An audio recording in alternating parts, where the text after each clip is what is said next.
مساء الخير. لا نجاح لأي رئيس مقبل في مصر دون وجود استقرار، ولا استقرار دون وجود أمن، ولا أمن دون وجود حالة من الثقة ما بين الحاكم والمحكوم. الانكسار الأمني الذي شهدته مصر في 28 يناير 2011 هو وضع مخيف للغاية. منذ ذلك الانكسار ونحن نعاني من حالة انفلات أمني، من حالة انعدام الثقة بين الحاكم والمحكوم، بين الشارع والشرطة، محاولات ومجهودات شديدة لإعادة بناء وهيكلة جهاز الشرطة ولبعث الثقة بين المواطنين ورجال الشرطة في مصر. هذه المحاولات أحيانا تنجح، أحيانا تتعرض لعواصف، وأحيانا تفشل. الأسئلة التي نطرحها في هذه الحلقة تبدأ بالسؤال التالي: كيف يتم انكسار الأمن في أي دولة من الدول؟ وكيف تم انكسار الأمن يوم 28 يناير من العام الماضي؟ وما هي الأسباب وما هي العناصر حتى نعرفها جيدا، لأنه إذا أردنا أن نبحث عن الدواء علينا أن نشخص في معرفة الداء. القصة أيضا المخيفة في موضوع الأمن هي أنه الأمن فقد في مصر ليس فقط الثقة، ولكن فقد قاعدة المعلومات المتوفرة عنده. إذا كان هناك أي جهاز أمني بدون عقل، بدون ذاكرة، بدون أرشيف، فهو في هذه الحالة يطارد ما يسمى بالطرف الثالث، أو ما نعرفه نحن في الشارع المصري بظاهرة اللهو الخفي. كثير من الناس يعتقدون أنه الدولة أو أجهزة الدولة أو الذين يحكمون البلاد يعرفون من هو اللهو الخفي. يا ريت المشكلة تصبح أكبر، يعني إذا كانوا يعرفون ويخبئون هذا الأمر، دي مشكلة لها حلول ذات يوم سيتم الإفراج عن المعلومات ونعرفها. لكن المشكلة الأخطر أن يكون من في الحكم لا يعرف من هو اللهو الخفي، ولا يعرف بالضبط من هو الطرف الثالث، لأنه ليست لديه الوسائل وليست لديه المعلومات وليست لديه الأدوات لمعرفة من هو الطرف الثالث.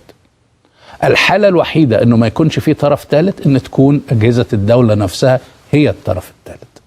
هذه الأسئلة سوف نطرحها على مجموعة من الخبراء، من السياسيين، من المتخصصين، من الذين مارسوا العمل الشرطي، من الذين مارسوا العمل الحقوقي، من الذين يتابعون كخبراء تجربة الأمن في مصر. هذا الموضوع كله لابد لنا أن نطرحه بكل عقلانية، بكل صراحة، وأيضا بكل شجاعة وبهدوء.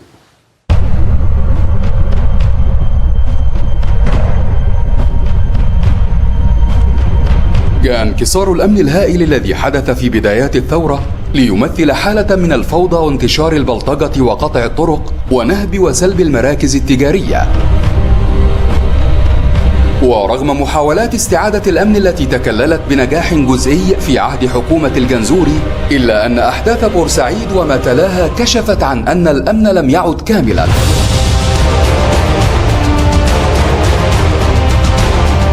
ومع تشكيل البرلمان بمجلسيه، ظلت استعادة الأمن القضية الرئيسية، وجرت مناقشات عديدة تحت قبة البرلمان. وردا على برنامج الحكومة، تأكد أن الأمن له الأولوية على جميع القضايا.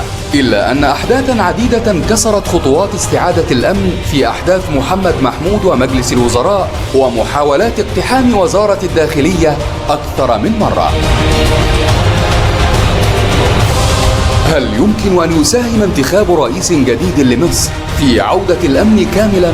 وهل تحريك عجلة الاقتصاد وفتح فرص عمل للعاطلين واستعادة حركة الأسواق التجارية سوف يشل الطرف الثالث الذي يفجر الأوضاع؟ الكل يجمع على أن استعادة الأمن لها الأولوية على جدول أعمال الرئيس القادم.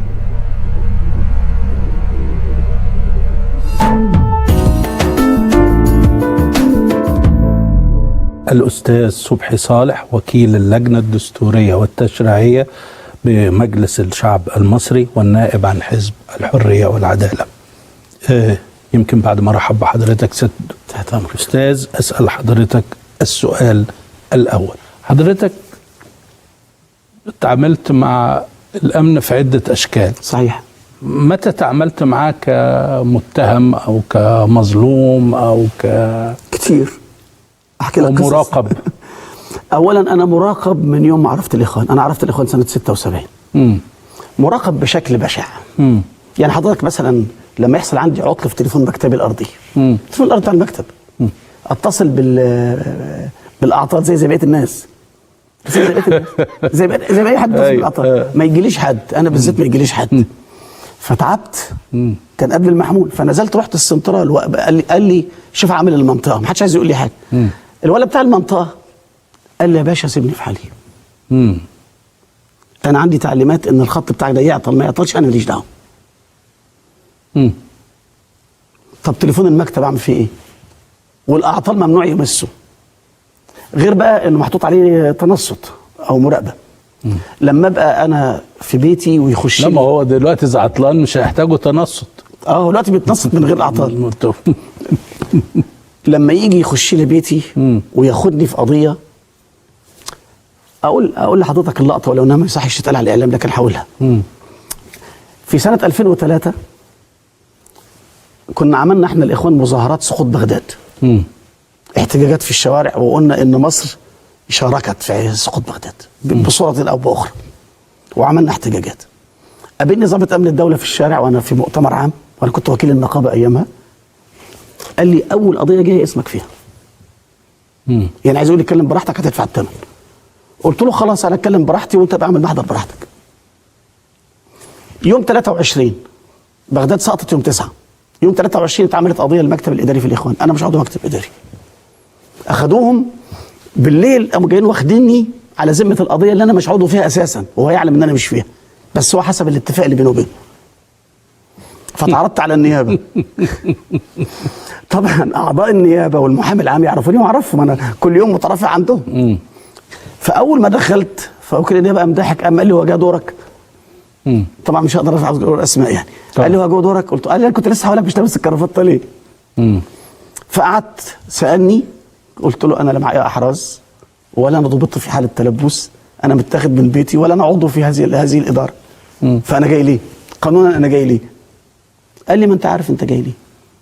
النيابه بيقول لي ما انت عارف انت جاي ليه. وتعرضت على المحامي العام. المحامي العام قال لي انت هتتحبس شويه وتمشي، ما انت مش في القضيه بس هتتحبس شويه وتمشي. شويه قد ايه؟ قال لي ما اعرفش. اما يجي ياخد من عندي حاجات في بيتي وبعدين ما يرجعها ليش، وبعدين ما الاقيهاش مرفقه بالمحضر. اسمها ايه في القانون حضرتك؟ خد من عندي حاجات من بيتي، خد النضاره او التليفون مثلا وما هوياش متحرزه وما اداهاليش. قمت مقابله في الشارع، كنت انا بقيت نائب سنه 2005، فقابلني في الشارع قلت له فين الحاجات اللي انت سرقها؟ في الشارع في وسط الناس. قال لي انا سرقها؟ قلت له ما انت لا حرزتها ولا رجعتها تبقى خدتها. ما انت لو واخدها بالقانون تثبتها في المحضر، ولو ملهاش علاقه بالمحضر تديها لي عشان بتاعتي، لكن لا دي ولا دي تبقى سرقتها. فين حاجتي اللي انت سرقها؟ انا متاخد مني لابتوب، انا اتحبست ليله جمعه الغضب. طبعا انا ومعالي الاستاذ الدكتور رئيس المجلس والجماعه ال 34 اللي اتحبسنا يوم جمعه الغضب برضه خد من عندي اللابتوب وما رجعليش لحد الان، وانا ماليش قضيه اساسا. وده يثبت سبب ثورتك الشديده على النظام السابق؟ لا انهم خدوا منك لابتوب. لا كذا مره. انا اتعلمت في الاخوان ان الرسول صلى الله عليه وسلم قال لا تثريب عليكم اليوم اذهبوا فانتم الطلقاء. احنا اصحاب دعوه ومش اصحاب حق، بدليل يا استاذ عماد انا لم اتقدم ببلاغ ضد احد حتى الان ولن اتقدم. انا اعرف اجيب حقي على الاقل عشان انا محامي ابقى راضي مع نفسي، لكن انا ماليش حق. حضرتك عرفت منين حقوق الانسان؟ امشي معايا بس في الحوار ده. عرفت حقوق الانسان لانك ما شفتوش في مصر مش كده؟ كنت اتمناه في مصر. لكن شفته فين او تعرفت عليه فين؟ تعرفت عليه من خلال الحلم اللي هو بيجي لك من مصادر معلومات. مصادر معلومات اللي هي وسائل التواصل الاجتماعي جزء كبير منها انك بتشوف العالم والعالم المتقدم. طيب هو اذا كان هذه وسائل المؤسسه الاعلام التقليديه كويس هو هذه المؤسسه بتحكم من 52 جوه مصر. احنا ما شفناش يوم حقوق انسان من 52 لحد تاريخه، صح؟ صح. طب فهو بيحكم بناء على ثقافته، وحضرتك بتطالب وهذا حقك المشروع بناء على ثقافتك وحلمك. انت مش قادر تشوف دلوقتي يعني ميراث الخبره عند كل واحد جاي منين؟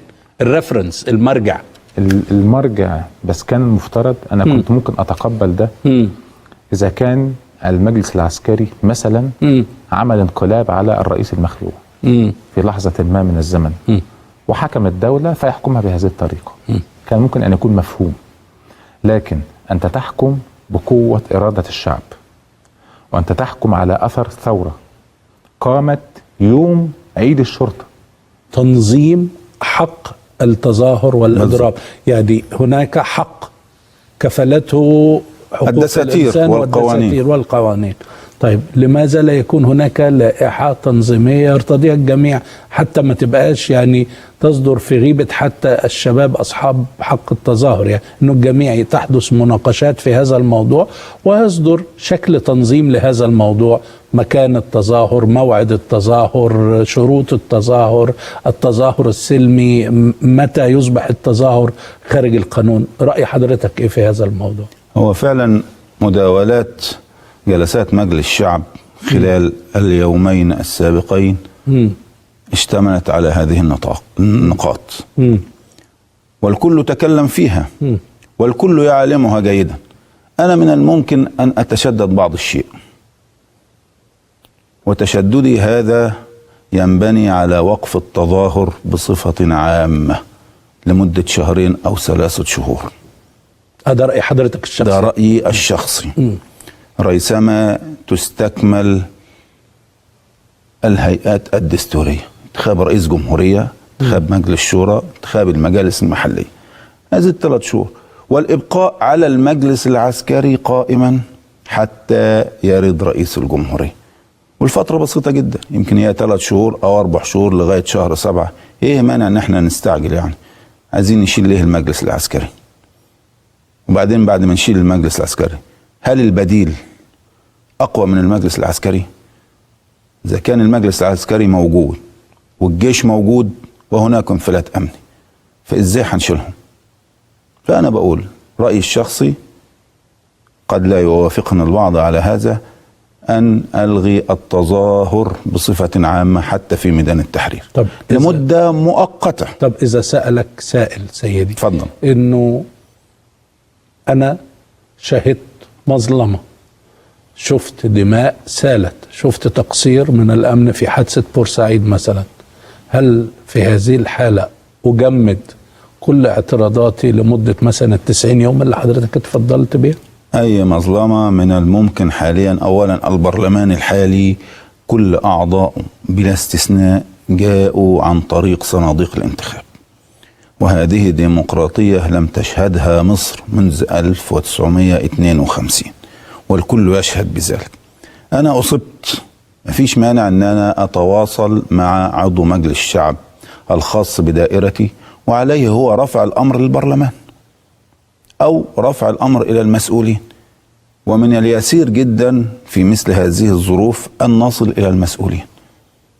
قبل كده أي نعم كان في الحزب الوطني حدش كان يوصل للوزير، وممكن ما يعملش أي حاجة، وممكن حتى التظاهر وما ياخدش حقه بالتظاهر.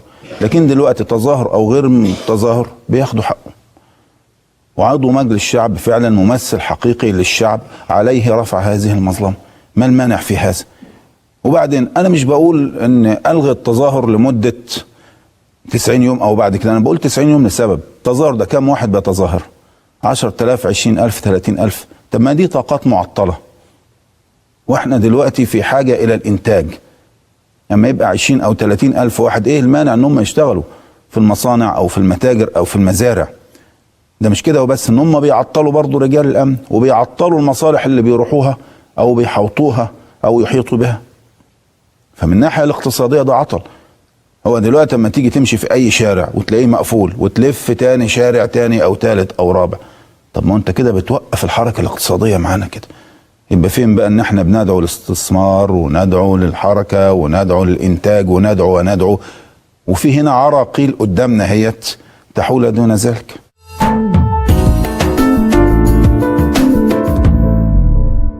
أنا عندي القانون اللي أنا بتحرك منه. أنا في المظاهرات عندي قانون بيحكمني 10 سنة 14، وعندي بالنسبة للتظاهر 4 سنة 23، ولم يتغير حتى الآن، وهو كله تضارب. بيقولوا إيه القوانين دي؟ القانون ده يا فندم بيقول إيه؟ بيقول سيادتك إذا واجهت مظاهرة سلمية لابد المظاهرة تكون واخدة موافقة من الجهة الإدارية. بمعنى أنا يا فندم هنزل أنا فلان ومعايا جماعة من 100 واحد 200 1000 2000 هنمشي من ميدان رمسيس لغاية ميدان التحرير أو كذا. انا شايف ان دي هتعطل مرور او كذا، هقول له لا غير مصرح، ممكن تختار خط سير تاني. اذا انا وافقته على خط السير وما كانش يعرقل المرور او مصالح العباد، انا اللي بامنه، بخت المستشفيات اللي على الطريق، بخليه يصطحب معاه سياره اسعاف للناس اللي جالهم ضربه شمس او يحتاجون الى ان انا انقلهم بسرعه. يعني الجهه الاداريه اختارها واجب، والقانون نص عليه لحمايه المتظاهرين طالما حمايه. لكن افرض سيادتك بقى هنا تحولت من سلميه الى صاخبه، بدأوا يضربوا طوب، ابتدوا يحرقوا العربيات اللي في الشوارع، ابتدوا يحرقوا المجمع العلمي. لا خلينا نبتدي من الأول. إذا خرجت دون ترخيص أو دون استئذان أو دون إبلاغ السلطات، من حق رجل الأمن أن يمنحها فندم ويتدرج في استخدام القوة حتى يمنحها من خط السير. ليه؟ سيادتك في قانون بيقول لك كذا ما عملتوش، مخالفة القانون تنتظر منه إيه؟ إما بينذرك إنك تتفرق، سيادتك عصيت قومته، ضربت عليه طور، ضربت، يتدرج معاك. تدرج هنا يبدأ بالإنذار، والإنذار بوسيلة مسموعة وصوت مسموع ومتكرر. وهنا بقى خلي سيادتك فرق بين الفض الشغب وبين قتل العصابات والإرهابيين، تفرق كتير قوي عندي في الخطتين. أنا فض الشغب اسمه فض وليس قتل الشغب. فأنا بقول له يا رجل الأمن اصبر، تحمل، بيضربك بالطوب، معلش معاك درع وسيادتك بتلاقي الدرع كبير شويه، فبقول له استخدمه في الدفاع والهجوم. بمعنى انك ضربك في راسك ارفعه، نزل على النصف التحتاني منك نزل عشان المناطق الحساسه عندك لا تصاب باذى، وقد تتحول الى انسان طور هائج لو اتضرب في حته حساسه في جسمه. فبقول له استخدم الدرع في الدفاع. بقول له لو تقدمت لهم عشان تبعدهم على المكان وتفرقهم على اماكن انت حددتها لهم سلفا، فاستخدم عصايتك من اليمين الى الشمال على رجليه وليس على الرأس حتى لا تحدث به إصابة دي تعليمات تعليمات صريحة ويضرب عليها فرض. والقانون يبيحها؟ والقانون يبيح أن أنا استخدم العصا في الضرب على الرجلين. طب النهارده استخدمت الدرع في الدفاع عن الحكومة وبرضه عمالين يضربوا طوب ويستسروني بشتيمة والكلام ده كله، نقول له ضبط النفس. طيب الدرع ما جابش نتيجة، يقول له يتدرج في السلاح الثاني. ايه السلاح الثاني؟ استخدم المية، وساعات بتبقى ميه ملونه. ليه؟ قلت سيادتك قبل كده، لان الميه الملونه بتطبع في الجسم او في الملابس، يقوم المباحث تخش وتبقى عارف ده اشترك في مظاهره تقبض عليه وتعرف مين اللي وراه ومين اللي حركه ومين اللي دفع له الكلام ده كله فتساعدني، او تقبض على الزعماء. فلا طالما قبضت على الزعيم خلصت المظاهره. اذا كل تقريبا وسائل او معظم وسائل فض الشغب بتلعب على التاثير النفسي على المتظاهر، فالميه الملونه تؤثر نفسيا فيحاول يهرب.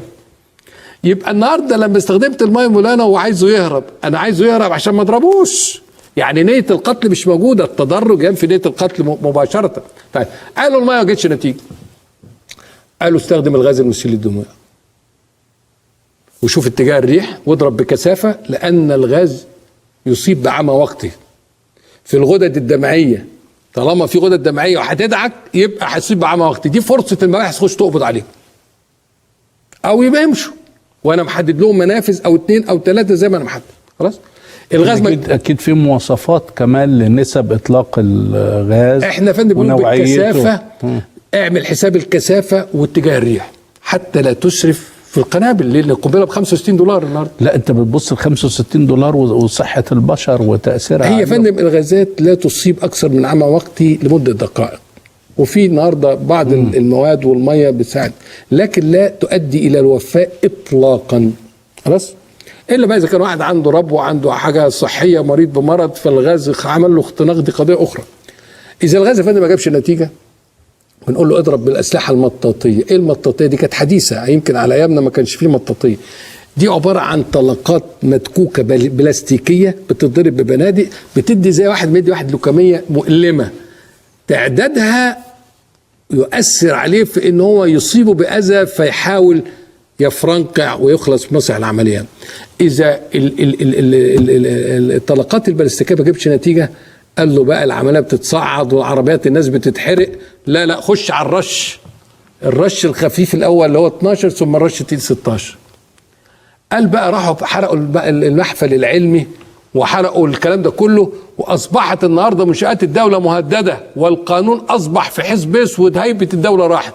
قال له لا بقى ما ينفعش، تبتدي تستخدم الاسلحه الناريه وثلاث طلقات، طلقه للتحذير في الهواء، وطلقه للاصابه دي على رجليه، ثم طلقه في المليان.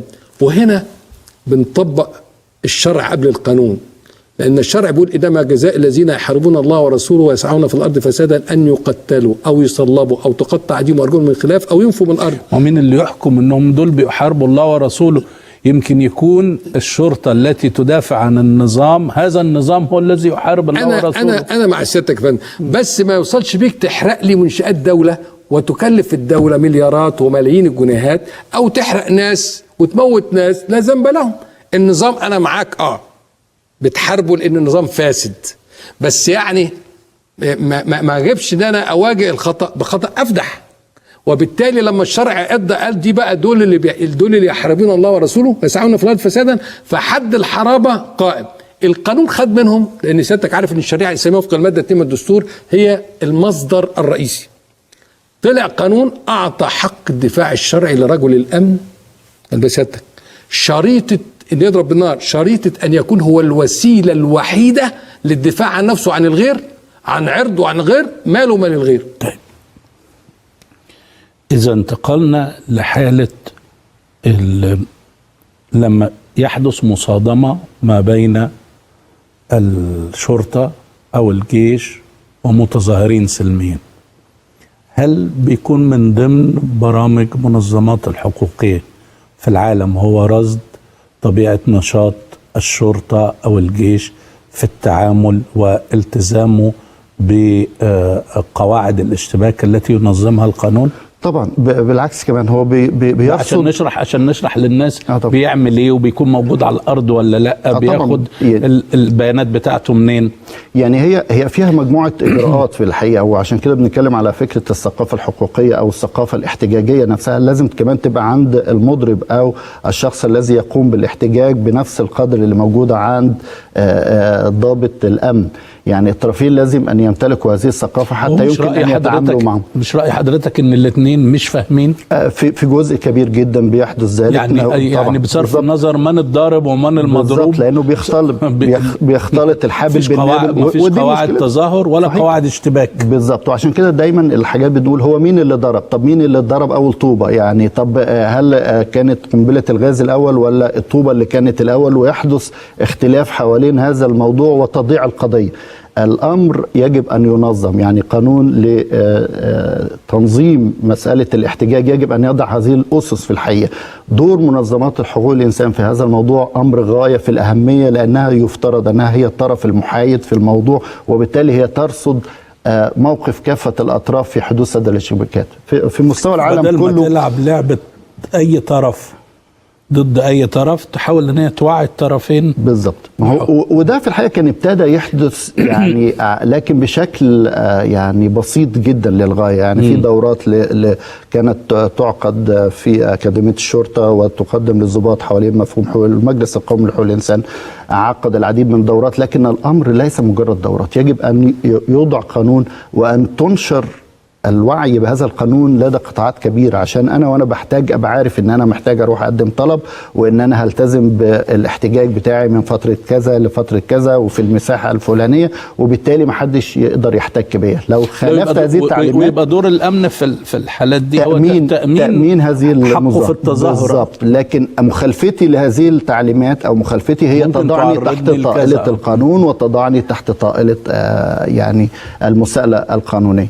الامر يجب تنظيمه، هي دي القضيه زي ما يعني اذا جاز التعبير. يجب ان نمتلك اولا القوانين التي تنظم هذه العلاقه كمان يجب أن نسعى إلى نشر هذه الثقافة على نطاق واسع بحيث أن احنا لكن حضرتك نتجنب. مش متفق معايا؟ احنا عندنا مشكلتين. اول ما تقول للامن دعوه للاحتجاج او التظاهر طبعا. يعتقد ان هذه مؤامره لقلب نظام الحكم، وحينما تقول للمتظاهر او المحتج انه لابد ان تلتزم بقواعد للتظاهر، ان هذا كبت للحريات صحيح. وطغيان في زمن ثوره. ما هو صحيح، لان هي المشكله انه طبيعه العلاقه بين الدوله والفرد في الحقيقه لسه ما وصلتش لمرحله الشراكه، لمساله انه المواطن ده مواطن مسؤول في الحقيقه. يعني هنا فكره المسؤوليه يجب ان تكون معترف بها من جانب الدولة، ويجب أن يعي بها المواطن بقدر كبير. أين مسؤولية المواطن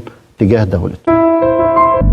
تعتقد حضرتك أن قضية القصاص العادل ودماء الشهداء ومسؤولية أي طرف بما فيه الجيش عن هذا الموضوع هذا ملف لا يمكن يعني القفز فوقه، يعني ملف لازم يحسم يعني؟ هو إذا كنا عاوزين عدالة لازم اللي ارتكب الجرائم دي يقدم لقضاء يعني ده ممكن يكون من العناصر عادل. التفجيرية للموقف.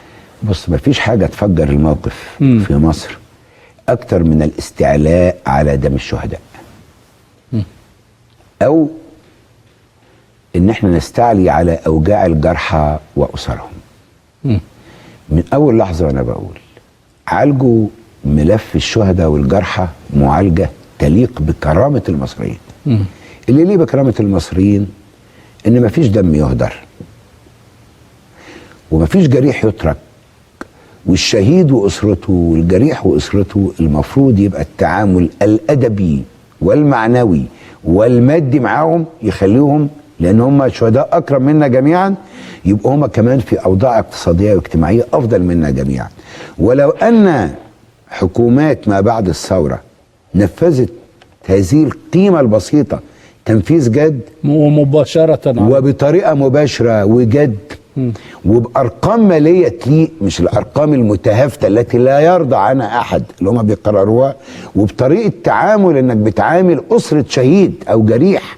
يعني أنت رايح بتقول له أرجوك وأنت أعطيت لهذا الوطن تقبل هذا التكريم الأدبي أو المعنوي أو المادي وكله أقل من قيمتك. لو كان ده تم، أنا أؤكد لك إن حدثين كبار مما أفسدوا العلاقة ما بين المجلس العسكري والشعب ما كانوش تموا، اللي هم مجلس الوزراء ومحمد محمود. احنا محتاجين احترام ملف الشهداء والجرحى بطريقة قاطعة وعاجلة، وانا بقول ان حتى الان ما تمش معالجة مرضية له لحد اللحظة اللي بنتكلم فيها. بعد سنة من الثورة مفيش طرف في هذه الدولة اللي سقط رأس النظام لكن النظام باقي بفساده وبطريقة تعامله المتعالية على الناس. هو اللي هيتعالى على شهيد وجريح في الثورة ده هيحترم المواطن المصري ازاي العادي؟ ازاي هيأدي له حقه؟ ازاي اذا لم يكن يؤدي حق الشهيد وجريح الثورة؟ على اي حال، لو في وعي بنقط الوجع ونقط التفجير يمكن ان نتفاداها. رقم واحد في نقط التفجير ملف الشهداء والجرحى والمحاكمات العاجلة لقاتليهم والتعويضات الأدبية والمعنوية والمادية الكريمة لهم. حضرتك تعتقد بحكمة القاضي وبضمير المواطن المصري وبإحساس القبطي أنه لابد أن هذه التحقيقات يكشف عنها قبل تسليم السلطة؟ ومش ديت بس، احنا لغاية دلوقتي كنيسة القديسين مفيش أي أخبار عنها. لغاية دلوقتي حادث المقطم اللي اتقتل فيه 9 برضه أقباط وأصيب فيه عدد، نفس الموضوع. صول، ماريناب، كل الكلام ده كله فين القضايا ديت؟ ولازم يكون في شفافية. شوف حضرتك، الوصاية على الشعب المصري تمام ما بقتش تنفع. الناس بيعتقدوا ان بنفس فكر النظام السابق لا كان فيه لا شفافية ولا حيادية ولا نزاهة ولا كل الكلام بنفس الناس اللي كانوا بيتعاملوا مع النظام السابق، ما هم الناس اللي عندنا النهاردة بدون ذكر أسماء بس كل واحد عارف تمام. النهاردة فين النزاهة؟ فين الشفافية؟ اطلع كده وقول لي انا مش عارف احقق، مش عارف اتعامل، مش عارف اتصرف بسبب الجهه الفلانيه هي اللي ما جابتش. تمام.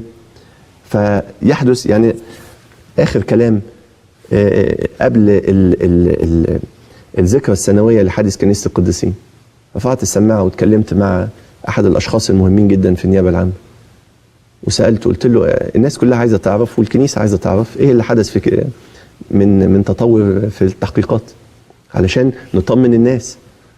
قال لي احنا رفعنا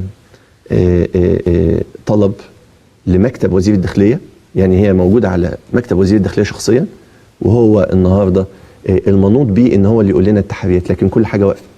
طيب يعني كل حاجه واقفه من الجانب ده، وكل حاجه واقفه بالنسبه للداخليه، طب ما تقولوا لنا بقى الحدث واقعته ايه بالظبط؟ واقعه ايه؟ هل بقى وزير الداخليه السابق فعلا هو اللي ارتكب الواقعه ولا لا؟ ومش بس كده، ده كمان شفت على كليب طلع كان في للاستاذ عمرو اديب، كان اظهر الكليب ده في البرنامج، واحد من امناء الشرطه بيقول كان في المظاهرات اللي حدثت بالنسبه لامناء الشرطه، قال لك فلان الفلاني استخدموه في حادث كنيسه القديسين وكان معاه فلان وكان معاه علان ودفعوا له كذا وهربوه بالطريقه الفلانيه. ايه ده؟ ده ابتدى يذكر تفاصيل.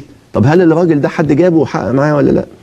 يعني احنا النهارده في حاله من الغموض، زي ما البلد كلها في حاله من الغموض، وغموض مستهدف واضح من السلطه. ما نقدرش نقول غير كده. يعني احنا لو عندنا في حاله مثلا كارثه بورسعيد الاخيره اللي راح فيها شهداء الله يرحمه، لو كان عندنا نظام الكاميرات والكلام ده كله كنا يمكن في نص ساعه قدرنا نعرف ماذا حدث بالضبط. انا سبق قلت لحضرتك كارثه بورسعيد فيها اهمال جسيم، لان انا لو احكمت الحصار على الاربع منافذ بتوع الاستاد كانش دخل واحد معاه شمروخ واحد ولا طبنجه ولا سكينه ولا خنجر. الحس الامني ما كانش موجود، اليوفط اللي محطوطه بيقول لك بلد الباله ما فيهاش رجاله، الفيسبوك الكلام ده كله. فعلم التنبؤ والتوقع كان ممكن جدا نلغي الماتش او نعمله من غير جمهور او ننقله في حته تانية. التنبؤ استسهلنا، تساهلنا في الابواب، فالكاميرات لو كانت موجوده كانت عرفتنا اسرع. سيادتك شوف الدول العربيه اللي جابت قضيه هشام طلعت مصطفى واللي جابت قضيه بحبوحه جت ازاي في دبي؟ ما هي بالكاميرات وبالاليات الحديثه. هل كان بالتواجد الامني بتاع رجل الامن في الشارع؟ ابدا.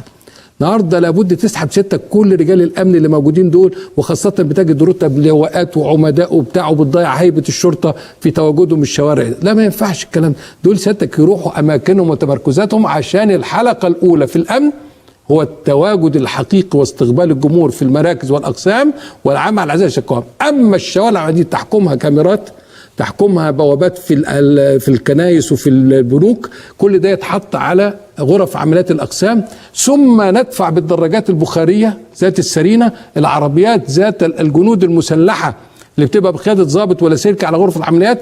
النهارده سيادتك ممكن قوي واحد يكسر اشاره يلاقي له طالع 2 موتوسيكلات طلعوا من تحت الارض، حوطوه بمنتهى الادب. في فرنسا يحييه يقول لسيادتك اركن ورقك فين بتاع اتفضل، لا يدفع الغرامه الفوريه، لا يروح اقرب اسم، لا في بعض الدول العربيه بتحبسه 24 ساعه. يعني اذا التواجد الامني النهارده خد صوره الميكنه وريحنا العنصر البشري، والعنصر البشري له سلبياته كثيره. فعشان ما تتعرضش لسلبيات العنصر البشري قلل بقدر الامكان من تواجد العنصر البشري وحولها الى الميكنه تؤثر نفسيا في المخالف وفي الخارج على القانون اكتر من اختراق رجل الامن الموجود بجسده. حضرتك شايف ازاي المأزق اللي فيه الشرطة فيما يختص بفكرة قواعد التأمين أو الاشتباك؟ في فترة ما كان الاتهام بالعنف المفرط وارتكاب الجرائم ضد مدنيين عزل، وفي المرحلة دي الاتهام بالتهاون والسلبية والتقصير والإهمال والوقوف موقف المشاهد إزاء الأحداث. أنت شايف دلوقتي هو بين المطرقة والسندان، الخروج من المأزق ده هقول لحضرتك. كان قبل كده الضابط ممكن واحد يموت من التعذيب ويترمي وما يسألش على الإطلاق، يعني يبقى قضية قتل أو قضية تزوير. يعني تزوير الانتخابات دي هو فيه أبشع من كده. ده اللي بيرتكب قضية تزوير واحدة ممكن ياخد 15 سنة سجن. الصندوق لوحده 500 سنة، شوفوا 500 في 15 ياخد له مثلا 20,000 سنة سجن، ده الأصول. ورغم ذلك كان لا يحاسب. حاليا الضابط دلوقتي أو الفرد أو أمين الشرطة اللي فعلا بيأدي عمله بما يرضي الله بيحاسب ويحاكم. يعني اتقلبت العملية، إما إن هو يكون مفتري ولا يحاسب، وإما إن هو يؤدي عمله ورغم من ذلك يحاكم.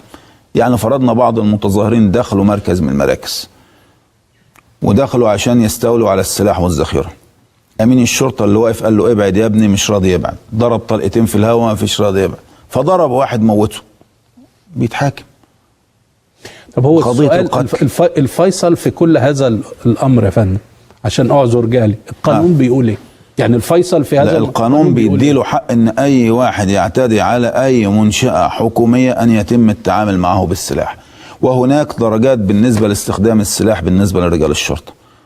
اطلاق اعيرة في الهواء اول مرة، والتهديد باللفظ اول مرة، ثم اطلاق اعيرة نارية في الهواء، ثم الضرب في غير مقتل يعني في رجله، وفي الاخر خالص بقى انه يتقتل. يعني التدرج في السلاح دي التعليمات الشرطية. اما القانون بيقول لا، انا دلوقتي واقف حارس على بنك ومعايا سلاح آلي، مجموعة هتيجي تسرق البنك، هعمل ايه؟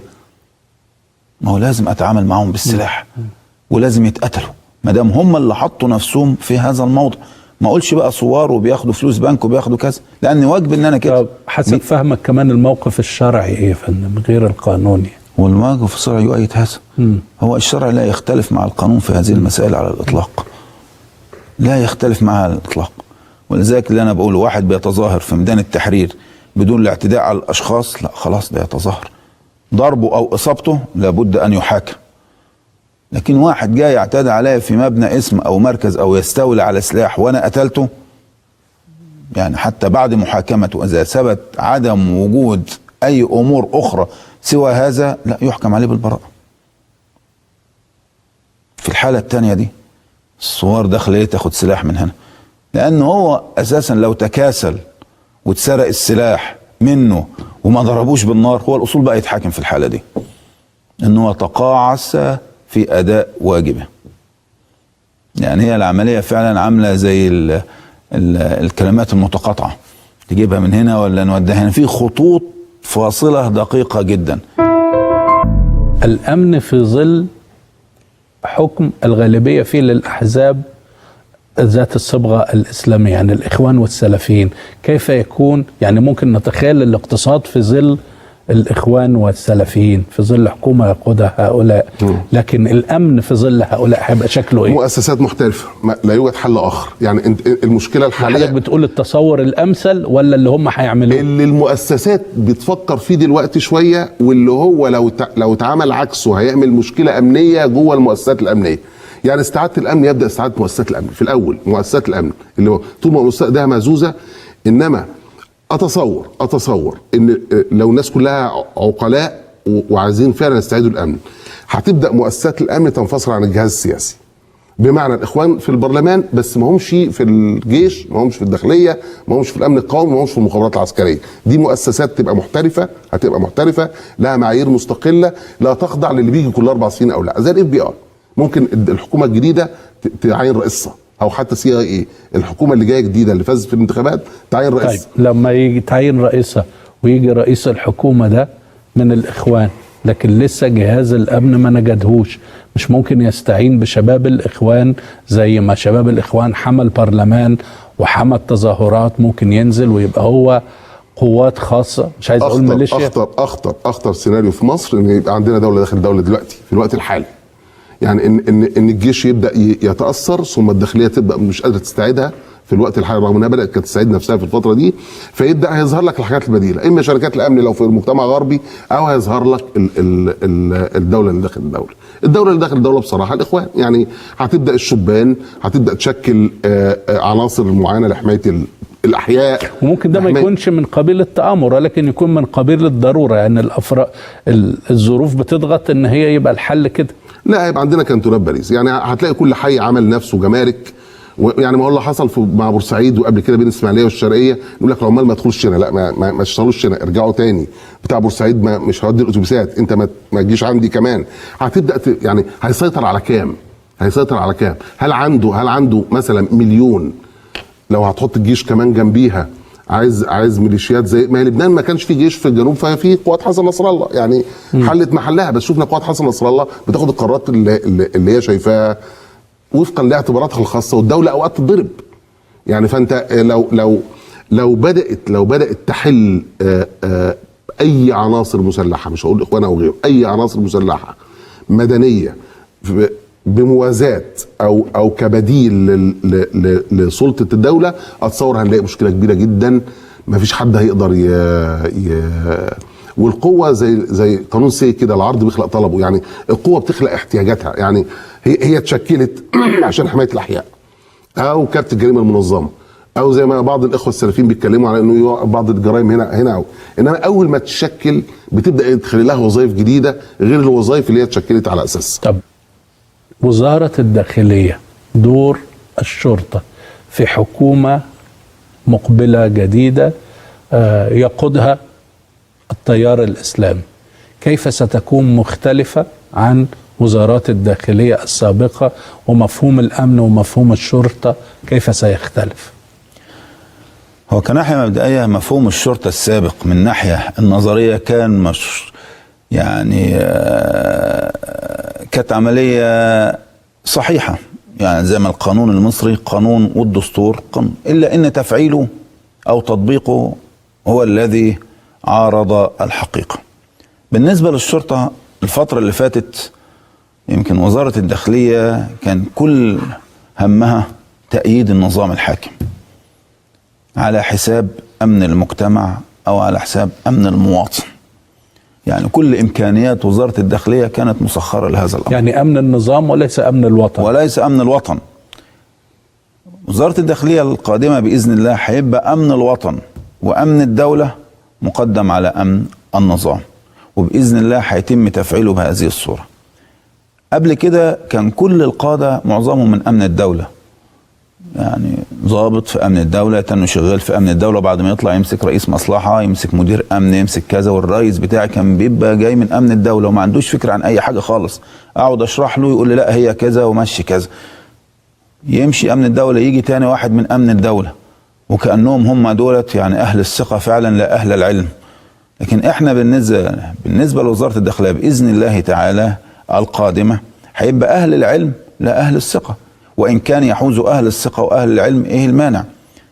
يعني ضابط الشرطة ده فعلا هيبقى الشرطة في خدمة الشعب، هيحاول ان هو يستقطب الشعب معاه، ان هو ياخدهم في صفه، هيحاول ان هو يكون بعيد عن الظلم. لا، هو تزوير الانتخابات السابقة ديت ما هو الشرطة البعض قام بيها، طب ما هو بأمر من الإدارات العليا كلهم من الوزارة. فالشعب بدأ يكره الشرطة. أنا مع فكرة الشرطة المحترفة الملتزمة بحكم القانون فقط. تلتزم بحكم القانون.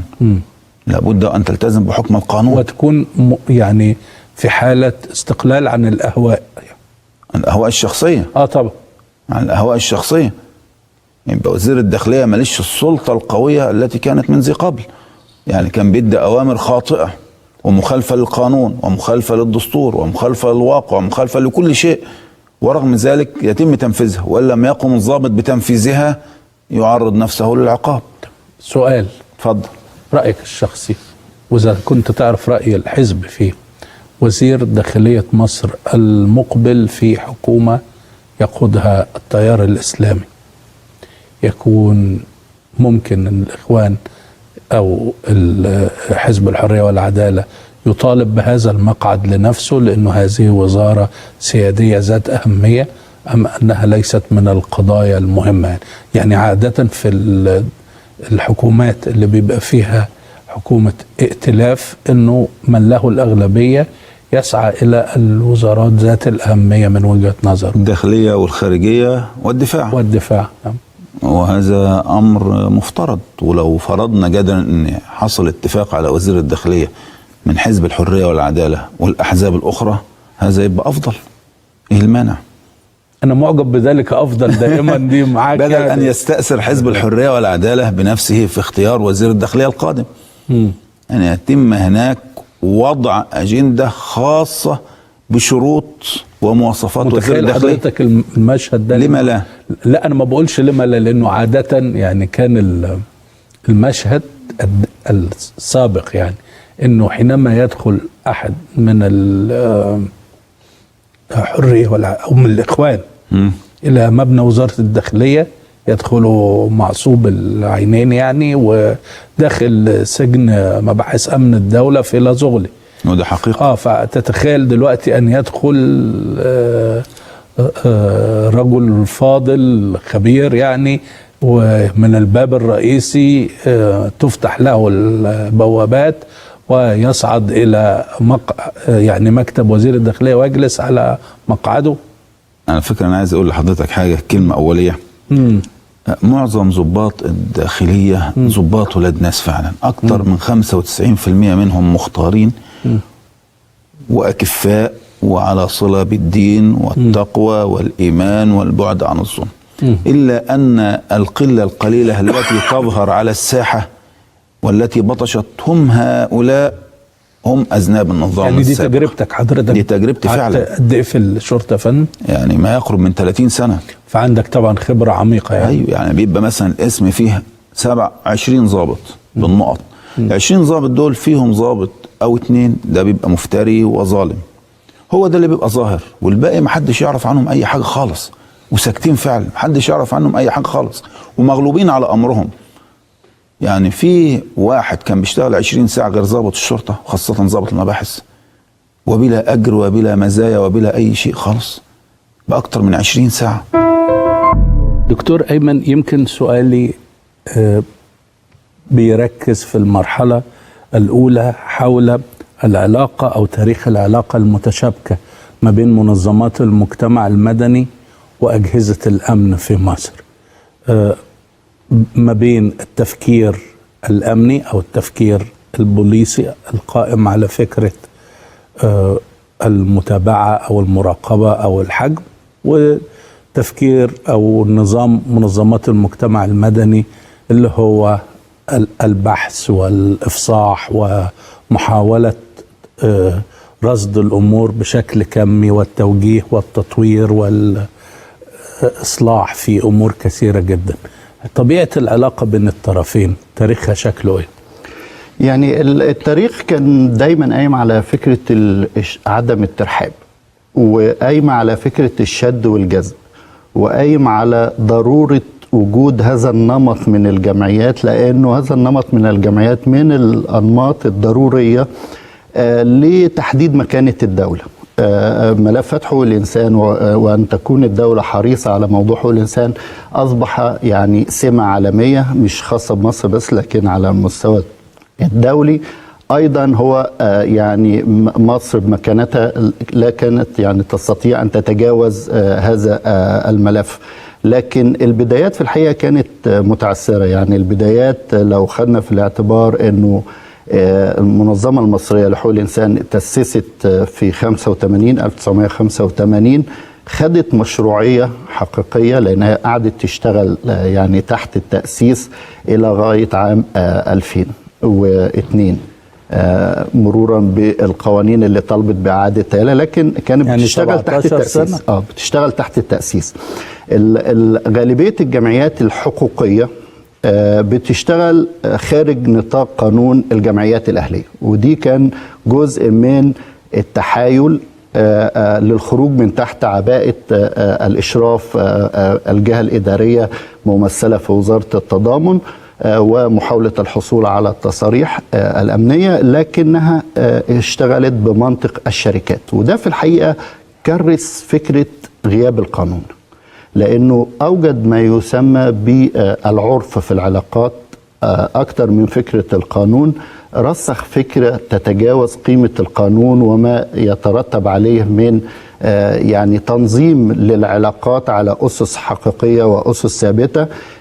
أيضا أوجد قدر كبير جدا من الأساليب المتعددة لمحاولة استمرار هذا النمط اللي هو شركات مدنية تعمل في المجال الحقوقي أو بتعمل عمل الجمعيات. فبالتالي كانت العلاقة في الحقيقة أثرت سلبيا على علاقة هذه الشركات أو هذه المنظمات بالمجتمع، وأثرت على علاقتها بالدولة، ووجدتها دايما في حالة يعني عدم ارتياح. المجتمع، علاقتها بالمجتمع كانت في فكرة غياب الثقة. بشكل كبير، لأن هذه الجمعيات أو المنظمات باعتبارها شركات كانت بتشتغل أقرب لفكرة النخبة. طبيعة القضايا تطورت بطبيعة الحال، لأنه كل الشركات دي في الحقيقة أيضا أو كل النشطاء الحقيقيين خرجوا من تحت عباءة المنظمة المصرية اللي هي فعلا في بدايتها يعني كانت قادرة على إفراز وإيجاد كوادر. سؤالي بقى، كيف كان الأمن يتعامل من سنة 85 مع هذه المنظمات؟ يعني في حصل نوع من التوافق إذا جاز التعبير، بمعنى أنه في أوقات معينة تجاه قضايا معينة يحصل تضييق على هذه الأنشطة، في قضايا أخرى لا يحصل. المسألة كانت جزء منها مرتبط بطبيعة العلاقة بين الدولة وملف حقوق الإنسان، وبين هذا الملف وتأثيراته الخارجية أو تداعياته الخارجية، لأن زي ما قلنا الدولة كانت حريصة على وجود هذا النمط. طب حسب فهمك الأمن كان فاهم حقيقة دور هذه الجمعيات؟ يعني فاهم طبعا يعني إيه إن يكون في جمعيات لحقوق الإنسان، فاهم مسألة حقوق الإنسان مستوعبها، أم بدء بزوغ الدولة الأمنية ذات اليد الثقيلة في مصر خلى هذا المفهوم مش موجود يعني؟ لا، هو مفهوم بالمعنى المصري، بمعنى أنه ضرورة أن تكون هذه المنظمات قائمة للحديث عن أن مصر تحترم حقوق الإنسان، أن هذا نمط موجود يعني وسائد. شر لابد منه، شر لابد منه. وأيضا في الحقيقة لأنه حصل زي ما قلنا نوع من التوافق الغير رسمي إذا جاز التعبير بين الأجهزة الأمنية وبين هذه المنظمات، بأنها بتبلغ بالأنشطة بتاعتها قبل ما بتقوم بيها، بيحصل نوع من الحوار، في أوقات معينة بيحصل نوع من الصدام أو الاحتكاك الخشن، لكنه في العادة أو في النمط يعني كل الشركات اللي أسست يعني تحت عباءة قانون الشركات كجمعيات أهلية أو يعني تعمل بدور على الجمعيات الأهلية استمرت، لم يتم غلقها مثلا. لكن كان يتم التحفظ على بعض الأنشطة، وخاصة يمكن ملفات التعذيب في السجون. أعتقد ربما دي كانت من أبرز المشاكل، لأنه كمان المنظمات الحقوقية في الحقيقة خلينا نقول إنها اشتغلت على النخبة، واشتغلت على فكرة نشر الثقافة الحقوقية في إطار النخبة، وبالتالي ده ما كانش بيؤرق كثيرا هذه الأجهزة. السؤال الشائك يعني قد إيه دور منظمات المجتمع المدني كان له تأثير أو له وزن نسبي في أحداث 25 يناير 2011؟ يعني تأثير غير مباشر. يعني هناخده من التطور اللي حصل في مسألة الوعي، يعني أهمية قضايا حقوق الإنسان لدى شرائح معينة في المجتمع المصري. استطاعت هذه المنظمات أن تلعب دورا في هذا السياق، لكنه كقدرة على التعبئة، قدرة على الحشد، لا، لم تلعب هذا الدور. لكن في إطار زيادة الوعي بقضايا حقوق الإنسان، بقضايا الحريات، بقضايا الكرامة، ده نقدر نقول ان منظمات المجتمع المدني ساهمت في هذا الإطار وليس أكثر منه. لكن فكرة انها لعبت دور مباشر في مسألة الحشد، ربما نتحدث عن النقابات العمالية أو نتكلم عن الحركات العمالية في إطار مفهوم أوسع للمجتمع المدني أو المجال المدني. نقدر نتكلم عن الحركات الاحتجاجية، كانت لها الدور الأكثر بروزا في مسألة التعبئة والحشد والخبرة في التعامل مع الأجهزة الأمنية والتعامل مع بيروقراطية الدولة والتعامل مع الدولة بشكل عام. فبالتالي لو خدنا مفهوم المجتمع المدني في إطاره الواسع، نستطيع أن نتحدث عن أن المجتمع المدني ساهم إلى حد كبير. لكن إذا أخذناه في إطار منظمات حقوقية أو المنظمات المجتمع المدني فقط، نتكلم هنا عن تأثير غير مباشر. طيب، احنا بنتكلم دائما عن الضباط، تعال نتكلم على الجندي. الجندي الأمن المركزي اللي أنا يعني عندي حالة نفسية من التعاطف معاه، لأنه مجند تمام. طلب منه أنه يعمل هذا الدور، يعني لا حول له ولا قوة، ظروف العمل بتاعته سيئة، وضعه المالي سيء جدا، نظامه المعيشي سيء جدا، وبعدين في الآخر يطلب منه أن يلقى به إلى التهلكة يعني في المصادمات. كلمني عن الجندي ده، وإزاي حتى في التصور الحديث ممكن أنه يرفع من مستواه. انا هقول لسيادتك حاجه فندم، انا بقول لحضرتك احنا كنا بنهتم بالكم دون الكيف. يعني انا عايز قوه عضليه ومعاه ضابط، خلاص يبقى انا مش عايز مخه، انا عايز جسمه وعايز يمسك عصايه بالزودة خلاص.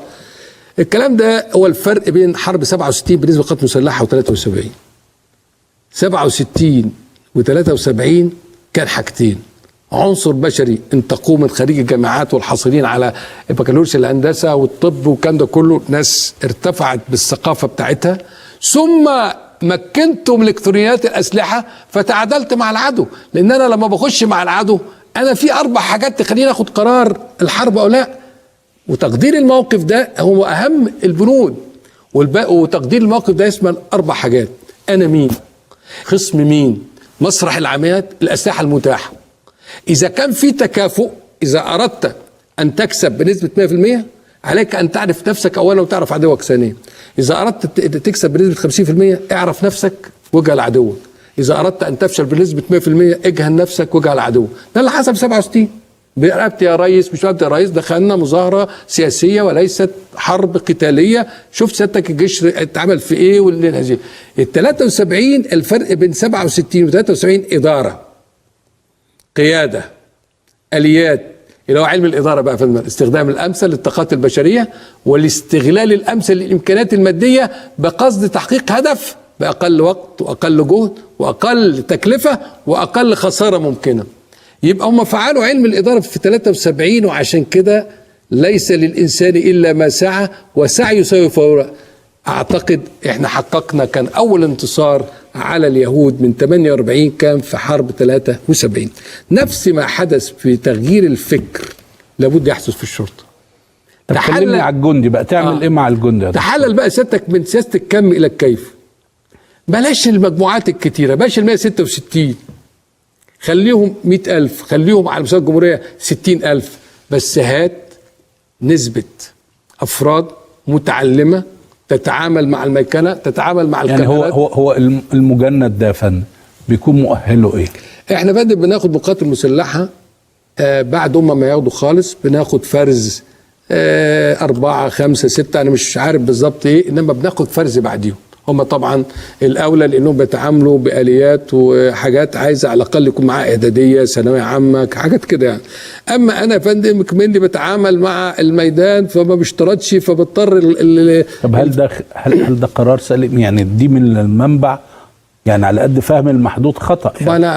انا شايف ان طبعا سيادتك خطأ، والتحول في الخطه اديني اقل بس اديني طيب. ناس متعلمه او اديني نسبه. بياخد كام مكافأة شهرية؟ ده زمان قوي يا فندم، على ايامنا كان بياخد 4 جنيه في الشهر، النهارده وصل 100 وشويه يعني برضه بس طيب. بياكل ويشرب وبيلبس بياكل ويشرب. ولما بيكون في الخارج بيكون واقف مهمة، بياكل ايه يا فندم؟ اولا انت سيادتك بتشوف ظاهره دلوقتي لازم تختفي. يوقف عسكري على كنيسة، يوقف عسكري درجة أولى على بنك، مع السطو المنتشر دلوقتي لا 1 ولا 2 ولا 3، فأولى بينا إن احنا نلم كل الكلام ده ونعيد تدريبهم ونعيد تسليحهم ونحطهم في عربيات بقيادة ضباط بلا سلكي في غرف عمليات، ونوزعهم على الميادين والشوارع الرئيسية مع الدراجات البرخية مع عربيات النجدة مع السرينات، نوجد حتى شكلا وموضوعنا الشعوري الامني لدى المواطن، بدل ما يبقى معاه سلاح وينام هو اللي بيوقفوا على اسم ده، هل عنده تلقين او عنده توجيه ان في حالة الاعتداء على البنك انه يتعامل يطلق نار؟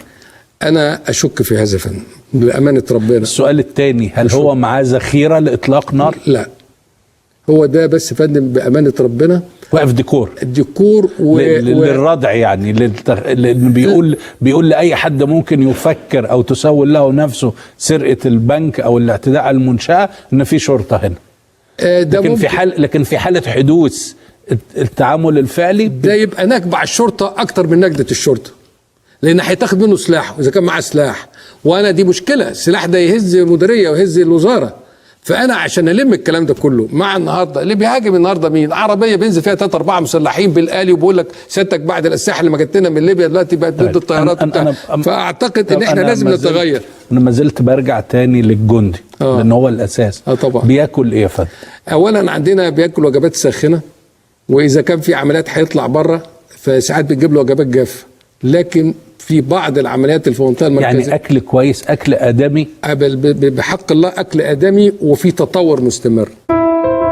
حينما تصدر اوامر لجهاز الشرطه بالتعامل مع امور فيها مظاهرات، فيها احتجاجات فئويه، فيها هذا الامر، دون ان يكون هناك تعامل مع المشكله السياسيه نفسها، انت بتعمل ايه في جهاز الشرطه؟ انت بتحول كل فشل النظام والعداء للنظام لهؤلاء الذين يرتدون زي الشرطه، يعني يصبح الشعب او القوى المحتجه او القوى المتظاهره ترى في الشرطه القوة الظالمة العميلة للنظام، المعبرة عن هذا النظام الظالم، التي لم تتفاوض معهم ولم تحقق مطالبهم.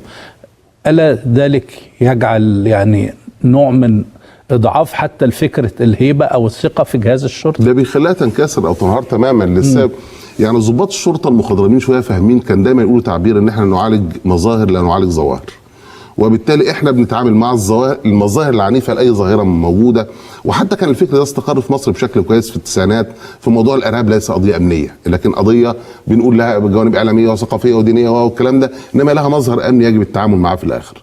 هتخلي الشرطه تبدا تتعامل مع ظاهره بهذا الحجم، اولا ليس لديها القدره على التعامل معها.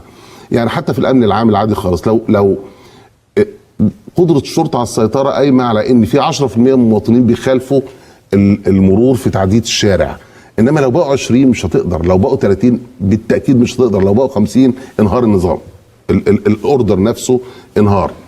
اللي بيحصل انك بتحمله مسؤوليه ظاهره لا عنده الطاقه ولا عنده الاراده حتى في لحظه من اللحظات، ولا عنده المهاره للتعامل معاها، وبيبدا تدخله طوال الوقت يخلق مشاكل تانية زي اللي شفناها في سينا مثلا. يعني سينا ليست قضية أمنية بمعنى الشرطي، بالمعنى الضيق، لما بتخلي الشرطة بتتعامل معاها خلقت لك مشكلة سياسية ثم مشكلة أمن قومي في لحظة من اللحظات. حصل ده في الصعيد، يعني كانت تجارب قدام الناس طوال الوقت انك اذا دفعت الشرطه في هذا الاتجاه، في اتجاه التعامل مع ظاهره مش المظاهر بتاعت الظاهره، لا هي هتقدر وهتخلق لك مشكله اكبر. انما اللي بيحصل طول الوقت بسبب موضوع الاستسهال، وبسبب موضوع الناس مش عايزه تتعب دماغها. يعني اصل عشان تقعد تدرس في الظاهره وبعدين تحللها وبعدين تقول للقياده السياسيه مش عايز تسمع حاجه، انك عندك 20 سبب للظاهره، مش عايز يسمع ان في 20 سبب للظاهره، انك عشان تبدا تتكلم على حلول دي يتقال له تغييرات كبرى، احداث تغييرات كبرى في كل مجال، مش عايز يعمل تغييرات كبرى في كل مجال. يعني هي الموضوع كله كان فكره صنع القرار السياسي، اسهل حاجه اروح اضربه، اسهل حاجه طلعوا من البرلمان، اسهل حاجه. حصل كده نوع من انواع البلطجه السياسيه على البلطجه الامنيه، وفي الاخر حطيت الشرطه في وش مجتمع كامل فبقت مكروهه، وفي الوقت اللي هيبه السلطه فيه بتنهار، السلطه السياسيه عموما بدات تفرز مشاكل امنيه اكتر لجهاز الشرطه، وبالتالي جهاز الشرطه اتصور ان هو انهار تماما. يعني مش موضوع حاجه عايزه اصلاح او حاجه، احنا بنتكلم في اعاده بناء كامله لجهاز من هذا النوع.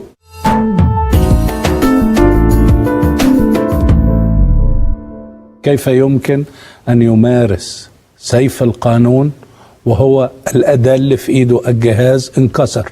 يعني أنا عايز أسأل حضرتك، هو حصل لي يوم 28 يناير؟ يوم 28 يا فندم الحقيقة الشرطة يعني تشرح بشكل مستفيض عشان احنا عرفنا ازاي الشيء بينكسر، نقدر منطقيا نعرف ازاي ما ينكسرش او ازاي نقدر نصلحه. الشرطة يوم 28 انهارت، كلمة انهيار دي كلمة الوصف اللي يا سيادتك تقدر تقوله، وسبب انهيار لها أسباب إدارية وأسباب أمنية، ثم برضو قبل هذا وذاك أسباب ربانية، ربنا أراد لأن النظام ده أن ينتهي ولا بد الشرطة تتكسر، عشان لو كانت ما كسرتش كان ممكن قوي تعرقل سير هذا التحول. يعني لما سيادتك تتكلم في الجوانب الإدارية، علم الإدارة يعني إيه؟ بنيجي نقول يعني إيه إدارة؟ نقول والله هو الاستخدام الأمثل للطاقات البشرية، والاستغلال الامثل للامكانيات الماديه. يبقى سيادتك بشر مع امكانيات ماديه بنحقق هدف الامن العام باقل وقت واقل تكلفه واقل جهد واقل خساره ممكنه. هذا الكلام النظري على كل قائد من اول الوزير لغايه اقل قياده لابد ان تعكس هذا المفهوم على. طيب النهارده الاداره عشان اشغل الطاقات البشريه يبقى الطاقه دي يا فندم لابد يبقى فيها اهم مبادئ علم الاداره اللي هو بيقول من لم يعرف الراحه لا يعرف العمل.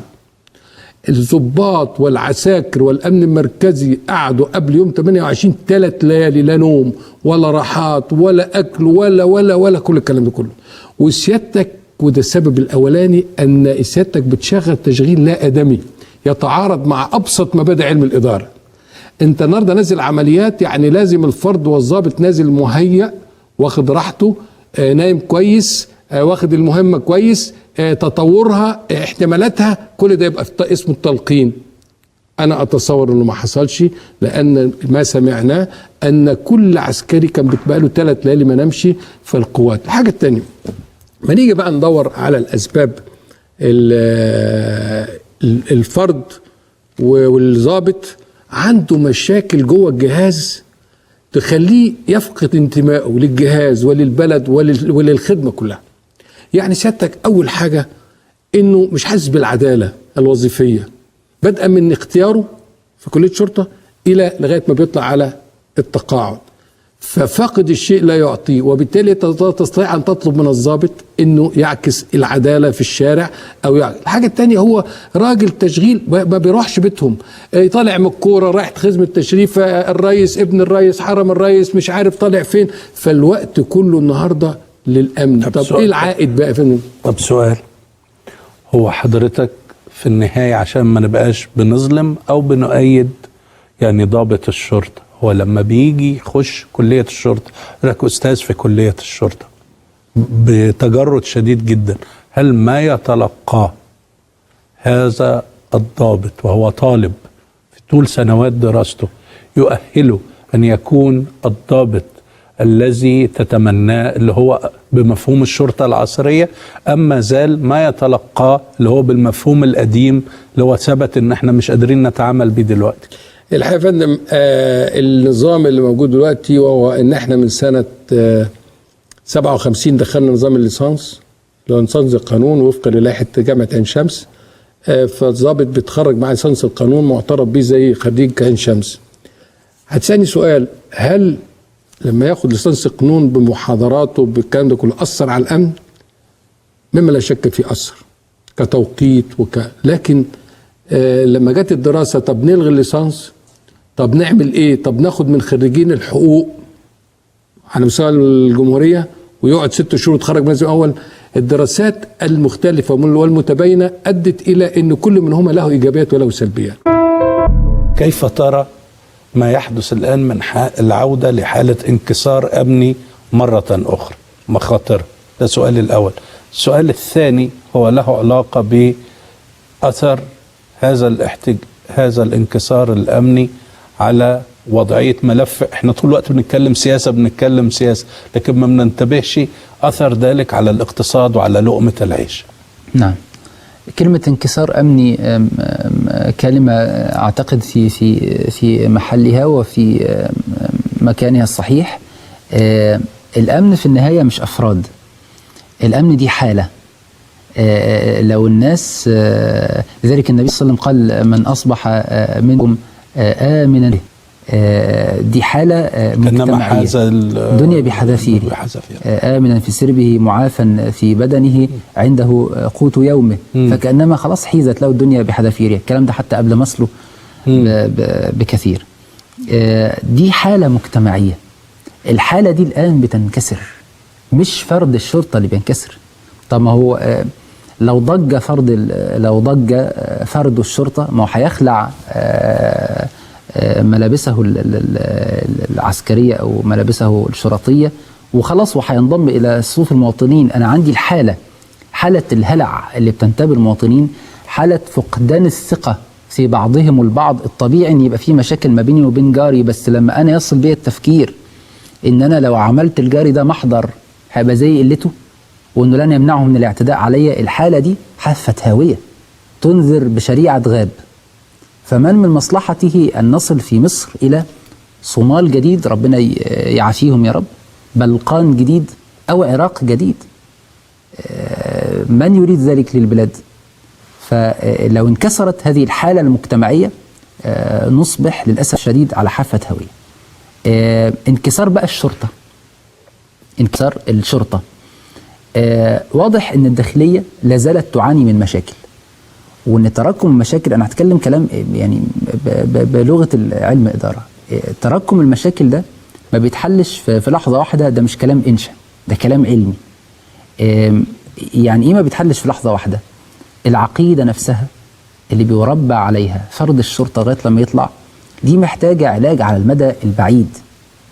هو مربى أصلا من قبل ما يدخل، هو وأهل بيته اللي مدخلينه مش تربى بقى على العقيدة، عنده قناعات شخصية ونفسية هي اللي دخلته أو خلته يدخل ابنه كلية الشرطة.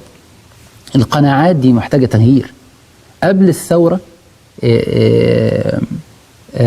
كان اللي بيدخل ابنه كلية شرطة هو عارف، حتى لو كان أتقى الناس وأصلح الناس، عارف ان هو مدخله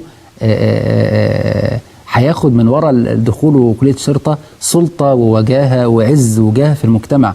لو حضرتك بتقول له تعريف رجل الشرطة في نيويورك أو في لندن، ان هو خادم عند الشعب، وان المسؤولية اللي عليه مسؤولية جسيمة جدا، وان هو بيعتقل حد بيتلو عليه حقوقه، هيستهجن كلام حضرتك أو ممكن يقبله ككلام إنشائي.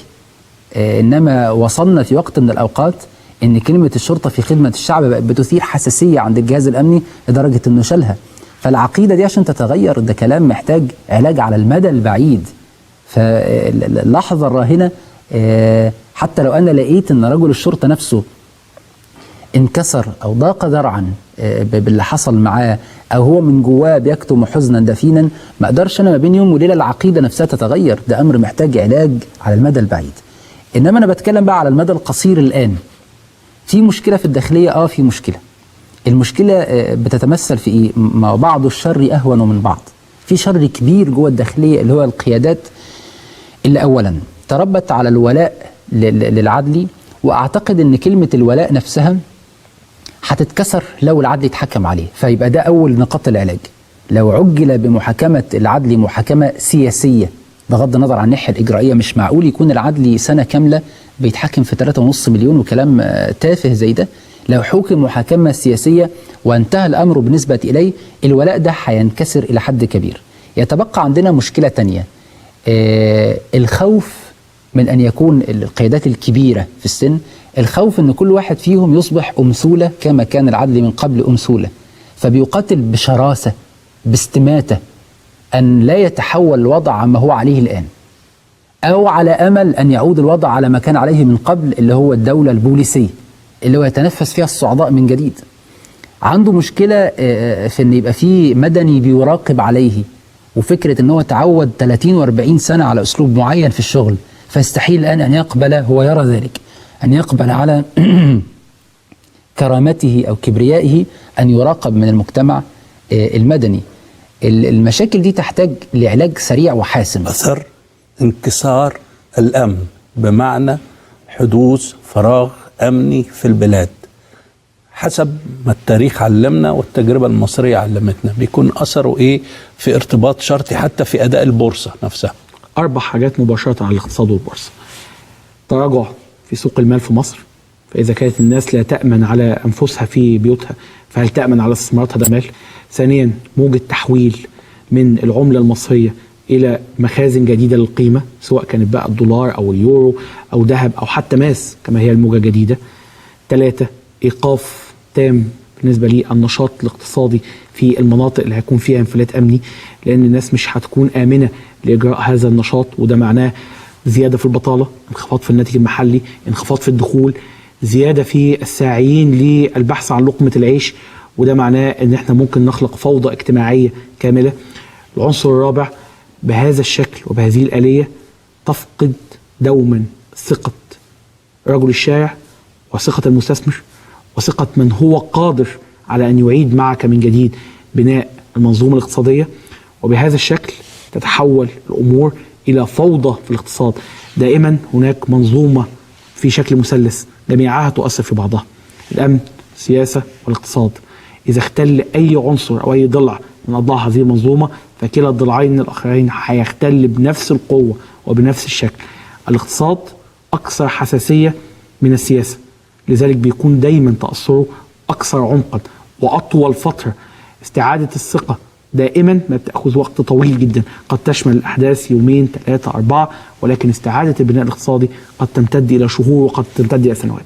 حضرتك كمصرفي لك علاقات بمصارف دولية وهيئات مالية دولية تشوف العالم، عشان نشرح للسادة المشاهدين كيف تنظر الهيئات المالية أو الصناديق المالية أو المستثمر العالمي في استقرار الأسواق. يعني حالة زي الحالة المصرية تفتكر يكونوا شايفينها طول السنة اللي فاتت إزاي، وقراره في الاستثمار أو الترقب أو الإحجام أو تأجيل الاستثمار أو صرف النظر عن الاستثمار بيتبني إزاي؟ والله أنا أرد على حضرتك بسؤال صغير تاني. لو أنت مستثمر مصري مش أجنبي، كيف تأخذ قرارك الاستثماري؟ وفي ظل الظروف اللي مصر عدت فيها في الشهور اللي فاتت، هل أي مستثمر مصري كان يستطيع أنه هو ياخد قرار أو عنده القدرة أنه ياخد قرار استثماري؟ لا. طبعا العالم الخارجي بيبقى حساس كمان أكتر. العالم الخارجي بيبص لك الأول، أول حاجة أي مستثمر بيبص فيها يشوف تقييم البلد دي إيه أو الريتنج بتاع البلد دي إيه. دي الحتة السهلة. ليه؟ لأنه لو التقييم كويس أو عالي، بغض النظر حتى يعني على حصل التخفيض مرتين حصل تخفيض، وحصل تخفيض كان قبليها، يعني قبل الثورة كان حصل تخفيض لأسباب أخرى، وبعدين تخفيضين آخرين. فيعني احنا زي ما بنقول على الشفة، على الحافة بتاعت ان احنا نبقى مش مصنفين، لان هم بيسموها الجانك بوندز، اللي بيطلعوا لهم جانك بوندز، لما ناس او بلاد او شركات ممكن تقع في اي لحظة بيبقى لها تمن، بيبقى لها مستثمرين، بس التمن بيبقى غالي جدا. وده احنا شفناه في الاقتراض من الخارج. تمن بيبقى غالي بمعنى انه بتتباع باقل من قيمتها. بكلام فاضي، بكلام فاضي. يعني زي ما بيحصل في مصر من المستثمرين المصريين، يقول لك دي فرصة اخش اصطاد الحاجة الفلانية دي. العالم الخارجي مش مبسوط من اللي بيحصل، مش على الناحية السياسية طبعا، ولكن على الناحية الاقتصادية. لانه صدق او لا تصدق، مصر ضمن يمكن مجموعة قليلة جدا من الدول على مستوى العالم اللي كانت بتمثل احدى المخارج الرئيسية من الازمة اللي موجودة بره. بمعنى ايه؟ لو بصينا لاوروبا مثلا، اوروبا الكلمة بالبلدي اللي بتتقال عليها بره ان اوروبا شاخت، كبرت في السن، لا فيها شباب، نسبة الشباب بسيطة، لا تتعدى يمكن 20% في بعض الدول وأقل في دول أخرى. نسبة حتى البوبيوليشن أو عدد السكان بيقل، ما بيزيدش في بعض الدول زي إيطاليا ودول أخرى. الاحتياج إلى مشاريع واحتياج إلى أنشطة كثيرة مش موجود. يعني النهاردة حضرتك ما بتسمعش انه والله اوروبا او بلاد في اوروبا عايزين يبنوا طريق هاي واي لمسافة 600-700 كيلو. ما بتسمعش عايزين يعملوا محطة كهرباء، عايزين يعملوا كذا، لانه هناك نوع من الاكتفاء. ولذلك كل الشركات الكبرى الجدية المحترمة اللي بتعمل في أنشطة مختلفة تماما، كان أملها أنه البلاد اللي زي مصر، ومصر كانت على رأس هذه القائمة، هتدي الفرصة أنه ييجوا، اللي هو يرجعني لموضوع الشراكة، ييجوا مصر يشاركوا الحكومة في مشاريع كبرى ويديروا هذه المشاريع لعدد سنوات محدود، وبعد كده بيسيبوها للدولة. طبعا هذا الباب اتقفل. البي او تي واشكال. هو الحقيقه الشراكه مختلفه شويه عن البي او تي، ولكن هي نفس الكونسبت كله. فاللي عايز اقوله انه قد ما كان العالم الخارجي يعني متلهف انه يجي مصر يستثمر في مصر، مش هيجي عشان ياخد فلوسي على فكره، ومش هيجي علشان ياخد اصولي، ولكن جاي عشان يستثمر، عشان ينمي، وعشان يكسب. وفي السكة أنا كمصر بكسب كتير قوي قوي. فالحقيقة النظرة الخارجية نظرة متشائمة شوية. طبعا كمان النظرة المتشائمة أكتر بنتيجة اللي بيحصل لهم هم. إلى أي حد ممكن يكون فترة الاستقرار، الثقة في الحكم، عدم الثقة في الحكم له تأثيراته على الاقتصاد؟ يعني عندك أمور لها علاقة بالاقتصاد الخدمي مثلا زي السياحة، زي كذا بالقطع. هذا هو الحديث اللي أنا كنت هستكمله لك. الحديث الآخر إن أنا بنتكلم على اقتصاد سلعي. يبقى هو الفلاح بيروح الأرض بتاعته، والشيء الملفت للنظر ان مش نتيجه ظروف مناخيه جيده، ان القطن طلع والقمح يعني انا بقول لك انا الانتاج الزراعي زاد. يعني لما نرجع دي تدخل السماء، ده تدخل السماء، عداله السماء اللي تدخلت. ما بقولكش دي اي كفاءه. لما نظرت بقى في مساله السياحه، بالقطع مسألة السياحة تأثرت بالفراغ الأمني تأثرا كبيرا، ودي نتيجة منطقية، ودي نتيجة لو تتذكر معايا، أصل دي قطاعات حساسة بتتأثر بأي متغيرات محلية أو إقليمية أو دولية. يعني لو تغير أسعار الصرف في العالم بالنسبة للعملات، تعرف أن حركة السياحة والسفر في العالم كله لابد ان تفضيلات السياح وتقييماتهم تتغير. انقلاب مناخي، توتر امني، اي حاجه من الحاجات دي لما حصل ما حدث في الاقصر منذ سنوات، طبعا السياحه المصريه ضربت قد ايه؟ طبعا لما حدث ما حدث في شرم الشيخ قبل الثوره ده كله، حست السفينه اكيلي لورو في عرض البحر الابيض المتوسط، ضربت السياحة عندنا دي. فدي قطاعات معروف انها قطاعات غير ثابتة ومتغيرة، وان هي بتتعرض يعني ده امر مش محتاج فيه مجهود عشان نعرف انه من المنطقي انه بيتأثر. لا انا بقول ان هو مش من المنطقي جانب منه، لان الترويع الامني مش منطقي، والفراغ الامني مش منطقي، واستمرار لا انا ما بتكلمش على الاسباب، انا بتكلم على انه في النهاية بصرف النظر من فعلها، من المسؤول، الصورة التي يراها السائح ووكلاء السياحة في الخارج والسفارات المتواجدة على شاشات التلفزيون أن هناك حالة انفلات أمني أو ترويع أمني موجودة. بصرف النظر من فعلها، فالنتيجة أنه هذا مكان غير آمن للسياحة. يعني معلش إن أنا عاوز إن احنا مع بعض كده كإعلاميين نبص للموقف بنظرة هادئة.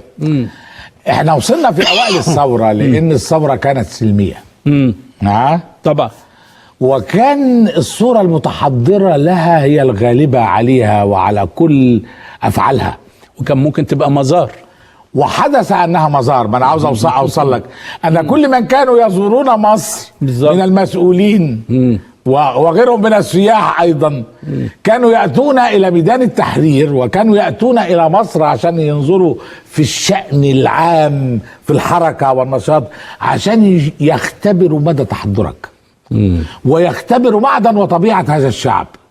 فانا بقول ان الثوره في حد ذاتها كان من الممكن ان تكون اضافه طبعا للسياحه المصريه طبعا، ولكن المخطط الترويعي الامني واللي انا ما بخرجوش عن فلول النظام وعن ما يحدث في وزاره الداخليه وعن عدم القدره على استعاده الامن والنشاط. وبالمناسبه يعني حجه، معلش ده جمله اعتراضيه، اتفضل، حجه ان والله البوليس وجهاز الشرطه نفسيا متاثر ومش قادر يمارس عمله.